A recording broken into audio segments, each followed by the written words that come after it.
All right, guys. So one of my favorite things with this movie is the fact that even though Ed's character would be like the hero, you get to see different ways of being heroic and different ways of being a man and different ways of facing sort of this sort of conflict. So did you take to that? Because your characters will sort of react differently to a very intense situation. So I wanted your take on that.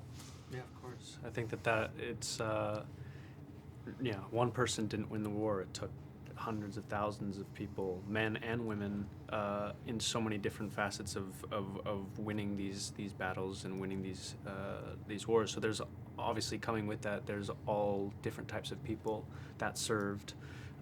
Some like the Dick Best, who just seems like almost a demigod with no fear of life or death. And then you have someone like James Murray, who is very much on the other side of the spectrum. And it just goes to show that every type of mentality can show acts of heroism and courage. I think you hit the nail on the head as far as everybody displaying it in their own ways. And I think Wes, our screenwriter, did an excellent job of, because it is an ensemble piece, and in the way that the Battle of Midway itself is an ensemble piece. It's not just just one one thing. guy. There's so much happening, and little mini battles, whether they're at home.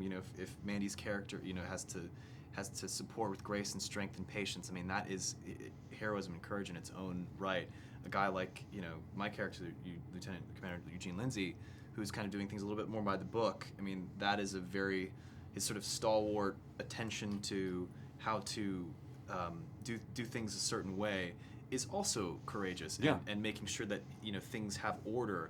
It's diametrically opposed to what Dick does, but they're both born from the same cloth. They're cut from the same cloth, exactly. And so, you see that whether it's guys making huge decisions in the big rooms or the ex-band members who are trying to crack codes in the opposite, like everyone's doing their best and displaying their own sense of heroism, as you said. How about sort of the responsibility of portraying people who actually existed? Did that sort of change your process at all, or did that weigh on any differently that you would for any other role? I mean, you've done it.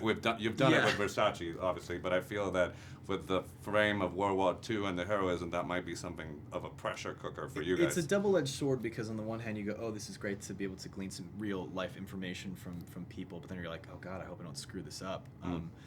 World War II isn't exactly an event that people are kind of vaguely familiar with. I mean, we have really educated historians that this is a big piece that people are real big history buffs on, and so you want to make sure you're being historically accurate and servicing the right parts of history in the correct ways.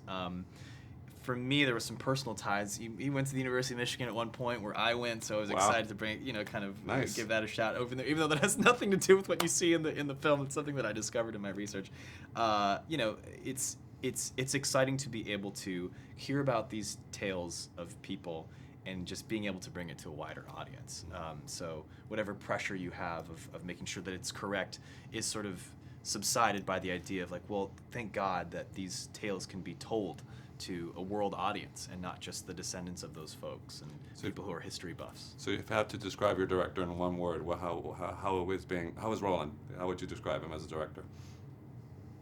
Collected. That's not a word, but that's accurate. He's very collected. Yeah. And intelligent. But I think as far as what I like to see from a director is, it goes down the chains. Like if a director is stressed, freaking out, you kind of see it trickling down. So it's really up to the director to kind of set the tone of a set, and he does a great job of keeping. We're dealing with heavy subject matter and heavy scenarios, so he keeps everyone light and keeps everyone. At the end of the day, we're making entertainment, and we want people to enjoy themselves in the theater.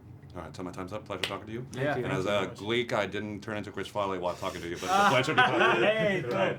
Oh, you couldn't have made a better reference. Remember that time?